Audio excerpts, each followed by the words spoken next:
ήμουνα στα βουνά, κοίταξε τώρα, διότι ήμουν επιστρατευμένος αναγκαστικά στα αλβανικά τα σύνορα. Λοιπόν. Γιατί σας είχαν επιστρατεύσει? Επιστρατεύσει για να πιάσουμε τα οχυρά με ταξά. Οχυρά πιάναμε εκεί πέρα, δηλαδή επιστρατευμένοι στρατιώτες. Δηλαδή υπήρχε ο κίνδυνος να γίνει πόλεμος γι' αυτό, πριν κηρυχτεί? Πριν, και τότε όταν κηρύχθηκε ο πόλεμος, κάναμε επίθεση και πιάστηκα εχμάλωτος στη Μοράβα, στους πρόποδες Κοριτσά. Κοίταξε, κατά πρώτες λίγο πόμος. Μετά άμα μπεις μέσα στον πόλεμο... Με ασχολείς τώρα. Πώς το σου πω, δηλαδή, δεν αισθάνεσαι, να πούμε, πολεμάς με την ψυχή. Πολεμούσαμε τότε τους Ιταλούς. Πιανόμασταν και με τα, πώς θα πω, και με όλα τα παιδί, με όλα τα υλικά. Γιώργο. Γιώργο. Ναι. Σήκω, Γιώργο. Σε ποια μέρη που πολεμήσατε? Σε ποια μέρη πήγατε και πολεμήσατε? Σε ποια περιφέρεια? Μοράβα, κοίταξε, στους πρόποδρους στην Κοριτσά, αλλά λέγεται το μέρος αυτό... Το ύψο Μοράβα. Τη Μοράβα, δηλαδή η Μοράβα ήταν ελληνική. Απάνω και βγήκαμε απάνω εκεί πέρα και πήραμε τη Κοριτσά. Και πήραμε τη Κοριτσά. Και εκεί πέρα βλέπεις πιαστήκαμε πόλεμος, να πούμε, αναμεταξύ μας Έλληνες και Ιταλοί. Λοιπόν, και εκεί πέρα βλέπεις κατά λάθος τον Λογαγό μας σκότωσαν δηλαδή οι Ιταλοί τους μισούς και τους μισούς πήγαμε εχμάλωτοι μετά, μας έπιασαν και πήγαμε με εχμάλωτοι, να πούμε, στην Ιταλία, από την Αλβανία μας πήγανε. Όταν πήγαμε για την Ιταλία ήταν περίπου τα Χριστούγεννα, τέτοιο καιρό, να πούμε. Και από εκεί πέρα μας πήγανε σε στρατόπεδο έξω από τη Ρώμη, λέγεται η πόλη Σολομώνα, το στρατόπεδο που ήταν. Όλοι εκεί πέρα μας κράτησαν, στο στρατόπεδο βρήκαμε Αμερικάνοι εχμάλωτοι, Εγγλέζοι, Γάλλοι, Ινδιάνοι και εμείς ήμασταν μέσα στο ίδιο το στρατόπεδο. Και μετά καθίσαμε 2 χρόνια και έγινε συνθηκολόγηση, ξέρω εγώ, λοιπόν, και ήρθαμε στην Ελλάδα. Αυτό ξέρω από πώς θα σου πω, δηλαδή. Ωραία. Τα θυμάμαι, όλα. Ένα χαρτιά για εθνική αντίσταση. Από το χωριό μου, όχι. Ήταν από την περιφέρεια Φλωρίνης, λοιπόν, και ήταν και απ' έξω και παλαιολαδίτες. Είμαστε η Δημιουργία που ήταν. Εγώ ήμουν και ένας 19, είχα στοιχείο. 19 είχα αυτό το στρατό, να πούμε, που κατατάχθηκα. Από γόνους? Δυνατά. Λοιπόν. Από τους γόνους είχες κάποιον? Ναι. Ποιοι ήταν, θυμάστε τα ονόματα? Για τα ονόματα, μόνο τον ανθυποδοχογό Τσαούσης Χαράλαμπος από τα Κοζάνη, είναι μια περιφέρεια εκεί πέρα, τέλος πάντων, από τη Κοζάνη. Ήταν δάσκαλος ήταν αυτός, που τον είχαμε δημιουργήσει. Λοιπόν, και μαζί είμαστε, δηλαδή έμεινε αυτός σε τη ζωή. Οι μισοί σκοτώθηκαν. Από τους γόνους Κερατώνη ποιος ήταν? Δεν θυμάται. Πουλτσίδας δεν ήταν? Από τους γόνους δεν ήταν, από τους γόνους, για πάνω ήμουν επιστροφή. Μπορεί στη Δημιουργία του να μην ήταν. Δεν ήταν στη Δημιουργία του. Είχαν επιστροφές στη Μακεδόνης τώρα, Μακεδόνης, Καστοριά. Ναι. Στην Καστοριά, Μακεδόνης. Ναι, όταν βλέπατε να σκοτώνεται ένας δίπλα, πώς αισθανόσασταν? Τους είδαμε, τους πείσαμε εκεί πέρα και τι έκαναν τώρα. Έτσι είναι η δουλειά, δηλαδή. Εμάς μας πήρανε, δηλαδή, μας έπιασαν και μας πήγανε να πούμε στην Κοριτσά, στο Ελμπασάν και από το Ελμπασάν από το χέρι στην Ιταλία. Διαμέσωνε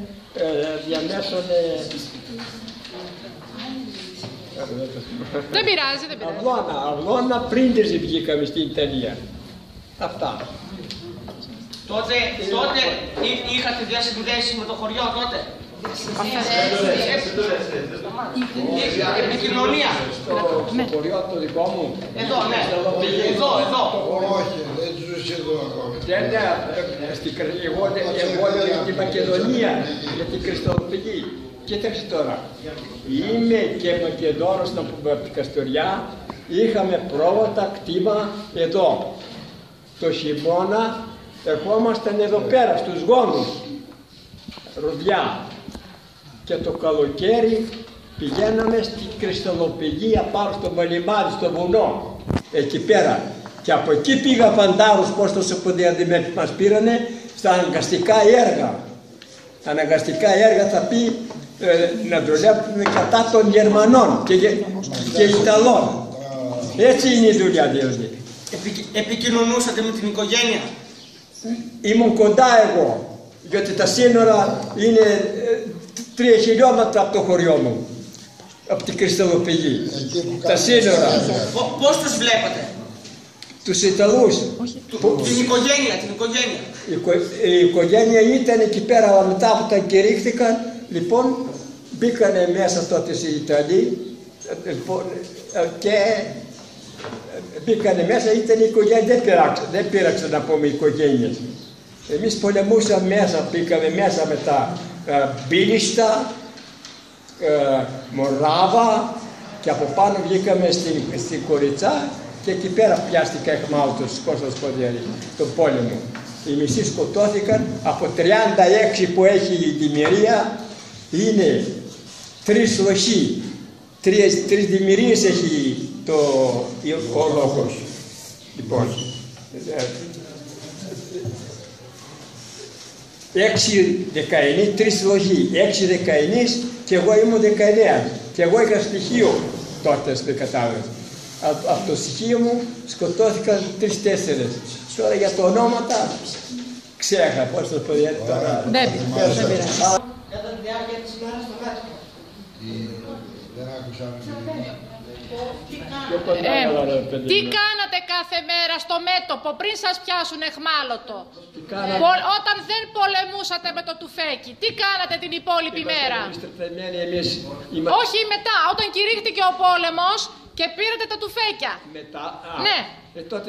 Κάθε μέρα μάχη είχατε? Πιάναμε γυμναστική, μας έκαναν και δουλεύαμε στα έργα. Στο ενδιάμεσο δουλεύατε πάλι στα έργα? Βέβαια, και στρατιώτες και δουλεύαμε στα χαρακόμματα, πώς θα σου πω δηλαδή. Ναι. Χαρακόμματα αυτού. Γι' αυτό μας είχαν επιστρατεύσει. Εδώ όχι όμως εδώ στην Μακεδονία. Τι τρώγατε στο μέτωπο? Στο μέτωπο τι τρώγατε? Συσίτιο, τι τρώγατε? Στην Ιταλία. Εδώ, στο... Όταν πολεμούσατε. Γαλέτα, κορομάνα, γαλέτες και κονσέρβες σφραγισμένες μας έδιναν δηλαδή. Δεν μπορούσαν να πιάσουν στο μέτωπο καζάνια για να μας δώσουν όπως ήμασταν κληρωτοί. Έφτανε το φαγητό για όλους? Ναι. Έφτανε το φαγητό ή πεινούσατε? Μας έφτανε. Στην Ιταλία δεν μας έφτανε. Για να σου πω, στην Ιταλία μας έδιναν ψωμί λίγο και ερχόταν ο Ερυθρός Σταυρός, λέει τι παράπονα έχετε, θέλουμε ψωμί. Λέει όσο τρώει εδώ πέρα ο στρατός της Ιταλίας, τόσο δίνουμε εμείς και στους εχμαλώτους. Ο δικός μας στρατός που ήταν εδώ, ο Ιταλικός στρατός που ήταν εδώ πέρα στην Ελλάδα, έπρεπε να τρώει όπως έτρωγε ο δικός μας ο στρατός, έτσι να του δίνουν και αυτοί, συσίτια ξέρω εγώ. Εκεί μας έδιναν φασόλια με φακές, ανακατωμένο. που λες. Κρέας κάμιλες που τελειώνει. Πώς τις λένε τις κάμιλες αυτές? Σαν άλογα είναι, αλλά μασάνε αυτά, τρώγονται. Τρώνε. Κάμιλες. Έτσι είναι η δουλειά. Άμα είσαι εχμάλωτος, τι θα κάνεις? Άλλο. Τους νεκρούς τότε, τους νεκρούς, πού τους θάβατε? Στρατιώτες που σκοτωνόταν, πού τους θάβατε, λέει? Κοίταξε τώρα, οι στρατιώτες που τους κάβαμε, άμα προλαβαίναμε, καλά, άμα δεν προλαβαίναμε, θα έτρωγε και ο λύκος. Βλέπαμε πτώματα, βλέπαμε πρωτήτερα, δεν προλάβουμε και τους έσκυζε ο λύκος εδώ πέρα και τα έτρωγε από μέσα. Και αυτό είναι καλό. Και όταν προλαβαίνετε, όσοι μπορούσαμε θάβαμε. Πώς θα σου πω δηλαδή? Αλλά άμα πολεμάς, τους αφήνεις και μετά περνάς 2, 3, 4, 5 χιλιόμετρα μπροστά και αυτοί μένουν πίσω, ποιος θα τους θάψει? Στα βουνά, στο βουνά να λέμε. Τώρα άμα είναι κάμπος μπορεί και από το χωριό, αλλά έβγαιναν από το χωριό, δεν έβγαιναν. Έτσι είναι η δουλειά. Για τις ψήρες λίγο να μας πείτε, που είχαν οι φαντάροι. Στην άλλη πέσουν. Τι είχανε? Ότι σας βασάνιζαν και οι ψήρες στο μέτωπο. Αυτό δεν το ρωτήσετε. Είχαμε και μέχρι εδώ πέρα να πούμε στα φρύδια, στα αυτά δηλαδή, γεμάτη ψήρα. Μέχρι που πήγαμε στην Ιταλία. Και στην Αλβανία είχαμε ψήρα, δηλαδή ήταν τότε, οι Αλβανοί τώρα δεν είχαν να πούμε οι Ιταλοί τέτοιο. Μπήκαμε, όταν μας πήγανε στην Ιταλία, εκεί πέρα μας έβαλαν στο κλίβανο μαζί με τα ρούχα, λοιπόν, και όσοι είχαν παλιά τέτοια μεκτά μας έδωσαν ρούχα να πούμε να βάζουμε, αλλά εδώ πέρα μας έβαλαν μια κορδέλα για να γνωριζόμαστε ότι είμαστε εχμάλωτοι Έλληνες. Αυτού, στο στρατόπεδο. Πού μένατε εκεί? Πού μένατε? Σολομώνα λέγεται. Το στρατόπεδο που μέναμε δηλαδή μόνιμα εκεί πέρα 2 χρόνια, Σολομώνα, έξω από τη Ρώμη. Κοιμόσασταν όλοι μαζί, σε σκηνές, πού? Κρεβάτια όπως ο στρατός. Κρεβάτια. Σε σκηνές ή σε κτίρια? Ορίστε. Σε κτίρια ή σε σκηνές σας είχαν? Στρατόπεδο ήταν, στρατόπεδο ήταν και το έπραξαν να πούμε Γάλλοι, Εγγλέζοι, Ινδιάνοι, ξέρω εγώ και Έλληνες. Ξεχωριστά, όχι μαζί όλοι, ξεχωριστά. Οι πιο πιλότοι ήταν οι Γάλλοι. Μας έδιναν. Οι Εγγλέζοι ήταν βάρβαροι, πολύ βάρβαροι. Σε κρεβάτια κοιμόσασταν. Σε κρεβάτια κοιμόσασταν ή σε... Μετά όταν μας καθάρισαν, σε κρεβάτια. Πόσες φορές είχατε συσίτιο? Πόσες φορές σας τάιζαν? Το πρωί, το μεσημέρι και το βράδυ. Σας φέρονταν καλά? Όπως ο στρατός. Οι Ιταλοί σας φέρονταν καλά? Οι φύλακες? Οι γυναίκες έκλαιγαν όταν μας έβλεπαν. Λέει εμείς φρατέλο θα να πούνε αδέρφια είμαστε. Αδέρφια είμαστε, γιατί να πολεμάμε? Ήταν καλός ο πληθυσμός. Δεν ήταν σαν τους Γερμανούς βάρβαρους. Οι Ιταλοί ήταν δημοκρατικοί. Από τότε βλέπεις. Έρχονταν και έκλαιγαν οι γυναίκες ότι είχαν παιδιά. Και αυτοί εδώ πέρα εχμάλωτοι. Στο ελληνικό μέρος. Γιατί πιάναμε δημιουργίες, πιάναμε Ιταλοί. Παραντινότανε εδώ στην Ελλάδα. Λοιπόν, άλλο τώρα. Έμεινε κάποιος στην Ιταλία που δεν γύρισε? Όταν μας γύρισαν μας έδωσαν τα χαρτιά, μας έβαλαν το τρένο και βγήκαμε Θεσσαλονίκη. Και από εκεί πέρα στα σπίτια μας. Λοιπόν. Αν έμεινε κανένας εκεί, στρατιώτης. Δεν έμεινε, να σου πω, και ζήτηξαν κανένα 2-3 τετρά, δεν έμειναν. Δεν έμειναν. Έγινε κάτι που το θυμάστε καλύτερα? Όχι, καλύτερα. Όταν πολεμούσαν. Καλύτερα. Έχει μείνει κάτι στη μνήμη σας, δηλαδή που το θυμάστε καθαρά, ξεκάθαρα, σας έχει αποτυπωθεί? Κάτι που θυμάστε όταν πολεμούσατε στο μέτωπο με τα όπλα πιο πολύ. Κάτι που σας πόνεσε πιο πολύ. Κάτι που... Κάτι καλό ή κακό, δηλαδή κάτι που να μην μπορείτε να το βγάλετε από τη μνήμη σας. Κάτι που να είναι ή καλό ή κακό. Αυτό ρωτάμε. Το πήρανε εκτός. Κοίταξε τώρα, ακούστε εδώ τώρα. Ο πόλεμος δεν είναι καλός. Κατά πρώτης φοβάσαι να πούμε που μπαίνεις μέσα στο μέτωπο. Να πούμε. Μετά από τέτοιο βλέπεις σαν γίνεσαι, πώς θα σου πω, και δεν βλέπεις μπροστά. Ή θα σκοτωθώ ή θα κάνω. Κατά πρώτης φυλάγεσαι, πώς θα σου πω, δηλαδή έτσι, όταν έρθουνε οι σφαίρες έρχοντανε, έτσι πηγαίνεις στον πόλεμο αυτού. Άμα σε πάρει μία πάλι αυτό. Αλλά ήταν φόβος, τρέμαμε.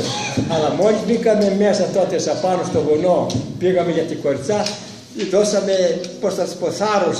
Λέμε, ή τάνει επιτάς. Πολεμούσαμε με το, πώς θα σου πω, δηλαδή, με το τέτοιο, με το τέτοιο, δηλαδή, χωρίς τέτοιο. Έτσι ήταν, δηλαδή, πώς θα σου πω. Κατά πρώτης θυμάσαι έτσι. Άμα, όπου να είσαι, άμα βλέπεις έτσι λιγάκι, αλλά μετά παίρνεις θάρρος, πώς θα σου πω. Έτσι είναι η δουλειά. Μετά σταματάς. Παίρνει σειρά. Κάποιον δικό σου στον πόλεμο. Χάσατε κάποιον δικό σας στον πόλεμο. Από την οικογένειά σας χάσατε κάποιον. Ποια είναι η οικογένειά σας? Κανέναν από το σπίτι οικογενειακό Συγγενή. Κάποιο συγγενή. Και πώς νιώθατε τώρα? Συγγενή, Ποια είναι η αντίδρασή σας? συγγενή ή δικό σου, ας πούμε, αυτή. Έχασε στον πόλεμο. Τι να κάνω στον πόλεμο? Όχι εσύ, αν έχασες άλλον δικό σου συγγενή στον πόλεμο. Αν σκοτώθηκε Ναι. αυτός, Ναι. Ξάδερφος, φίλος. Άλλος ήταν 3 συντάγματα στη Φλόρινα. Εγώ ήμουν το 28. Το 33ο σύνταγμα ήταν κάτι πρέσπα. Κάτι πρέσπα εκεί πέρα. Εμείς ήμασταν εδώ βατοχώροι Χριστοδοπηγοί πολεμολόγους, απάνω το σύνορα. Λοιπόν, το άλλο ήταν το μέτωπο παρακάτω. Χριστοδέρια στη Φλόρινα εκεί μέσα. Ναι, έτσι ήταν η δουλειά δηλαδή. Και ερχόταν τότε κανένα 2 αεροπλάνα ιταλικά, από φόβο ξέρω εγώ. Και ήμασταν σε μια βορδιά. Για πείτε. Ερχόταν τα αεροπλάνα 2-3 ιταλικά και εμείς είχαμε παλιό αεροπλάνα που λέγει το λόγος. Λοιπόν, και πιάνονταν εκεί πέρα και έριξαν βόμβες. Όσοι ήταν όρθιοι σκοτώθηκαν. Όσοι ήταν κάτω, αυτό, και έλεγαν οι εξωματικοί, όταν βλέπετε έρχονται πάνω, να πέστε καταή στα μπρούμητα, ξέρετε. Και άμα είσαι πάνω, διότι οι βόμβες, όταν έπαιρναν τα αεροπλάνα, σηκώνονταν από το κάτω, από το ένα μέτρο σχεδόν απάνω, έσκαζαν οι βόμβες. Έτσι ήταν, δηλαδή, όταν ερχόταν τα αεροπλάνα. Βγήκαμε στο Πρίμιζι, ήρθαν τα αεροπλάνα τα ιταλικά και ήρθαν και εγγλέζικα. Και εκεί πέρα αερομαχία, 10 ιταλικά, 10-12 εγγλέζικα και χτυπούσανε το ένα με το πάνω. Εμείς ήμασταν μέσα, τότε όταν βγήκαμε εχμάλωτοι από στην Ιταλία. Τότε και μας έβαλαν μέσα και χτυπούσαν απ' πάνω. Έπεσαν 2-3 από τον ένα και από τον άλλον. Και μας πήρε ο ήλιος. Και τότε μας πήγανε κάτω, δηλαδή βαθιά στη Ρώμη, να πούμε έξω, Σολομώνα λέγεται. Πώς πήγατε εκεί στο στρατόπεδο, με τα πόδια ή σας βάλαν σε φορτηγά? Όχι, με το τρένο. Με το τρένο? Με το τρένο μας έβαλαν. Τρένο ήταν. Στην οικογένειά σας, τι θα φάνε, χρειάζονται κάτι? Τι θα κάνουν? Καθώς πολεμούσατε, είχατε στο μυαλό σας την οικογένειά σας, τι θα φάνε, αν είναι καλά? Όταν ήσασταν στον πόλεμο, Ναι. και μετά στην αιχμαλωσία, Ναι. τι σκεφτόσασταν για την οικογένειά σας? Ήξερε η οικογένειά σας που ήσασταν? Ήταν στη Χριστοπράλη. Ναι, ήξεραν η οικογένεια, ήξερε ότι σας είχαν πάρει αιχμάλωτο? Εμένα με ήξεραν, να σου πω, με ήξεραν για σκοτωμένον η οικογένεια και έδωσαν να πούμε για συγχώρια. Δεν ήξεραν. Δεν ήξεραν. Ο πατέρας μου που ήταν εδώ πέρα στους γόνους τότε με τα πρόβατα, τώρα το χειμώνα, λοιπόν, πάει ο ταχυδρόμος με τη τσάντα εδώ πέρα και λέει πάρ' το αυτό. Το έβαλε στην τσέπη. Ήταν από εμένα να πούμε ο Ερυθρός Σταυρός, μας έδωσε από μια κάρτα και γράψαμε. Και μας λέει η Επιτροπή, γράψτε είμαι καλά, τίποτε άλλο. Είμαι καλά, τίποτε άλλο. Λοιπόν, έρχεται τον άλλο μήνα ο Ερυθρός Σταυρός και μας δίνει πάλι μια κάρτα. Και τότε στο έδωσε πάλι ο ταχυδρόμος εδώ στους γόνους να πούμε και το παίρνει, περνάει ο αστυνόμος εκεί πέρα, τι είναι, του λέει Μπαρβαγιάννη, του λέει, το παιδί σου ζάει, του λέει. Ζάει. Εμείς τώρα σαν για ψυχή, λέει, ξέρω εγώ. Μου έρχεται διαδίπως στη Σμολανά. Λοιπόν, και τότε σε έμαθαν που είμαι με τη ζωή. Έτσι είναι δουλειά.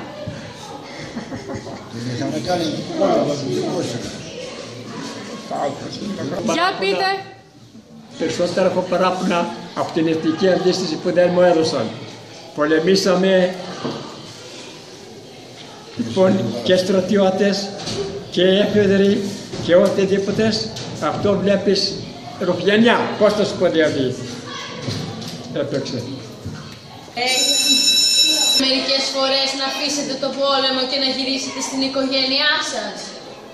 Ξέραμε, διότι ήμασταν ασφαλισμένοι σε στρατόπεδο. Δεν ήμασταν το πόλεμο απάνω που λέει το λόγο στο Βίτσι και στο Ονόλυμπο. Ήμασταν ασφαλισμένοι. Ναι, λέω, θέλατε να παρατήσετε το πόλεμο και να γυρίσετε στην οικογένειά σας. Πήραν μέρος στον πόλεμο. Οι γυναίκες πήραν μέρος στον πόλεμο. Όταν ήσασταν πάνω στο βουνό με τα τουφέκια, ναι, οι γυναίκες βοηθούσαν στον πόλεμο, εκεί οι γυναίκες από την Καστοριά, από τα Γιάννενα δεν έρχονταν? Ήμασταν όλοι στρατιώτες. Ναι, όχι, δεν λέω να πολεμάνε, να βοηθάνε με άλλο τρόπο. Γυναίκες, όχι γυναίκες τότε. Τώρα πηγαίνουν στρατιώτες οι γυναίκες. Ναι, αυτό, όχι να πηγαίνουν στρατιώτες, αν φέρνανε τρόφιμα, αν πλέκαν κάλτσες, φανέλες, τέτοια πράγματα. Πιάστηκα λίγο ρεγμάτο. Δεν πρόλαβα. Μετά έφερναν με τα μουλάρια, με τα άλογα που λέγεται, πήγαιναν να πούμε. Εγώ πιάστηκα νωρίς εχμάλωτος. Όταν λέμε στη Κοριτσά, πιάσαμε στα 3 αυγά πήγανε ο στρατός μετά. Λοιπόν, 3-4 μήνες το χειμώνα πολέμησε. Και εγώ ήμουν εχμάλωτος. Αυτό είναι. Γυρίσατε από εχμάλωτος που ήσασταν, γυρίσατε. Σας περίμενε κάποιος εδώ στο χωριό, είχατε κάπου να πάτε? Όταν γυρίσατε στον τόπο σας, είχατε κάπου να πάτε?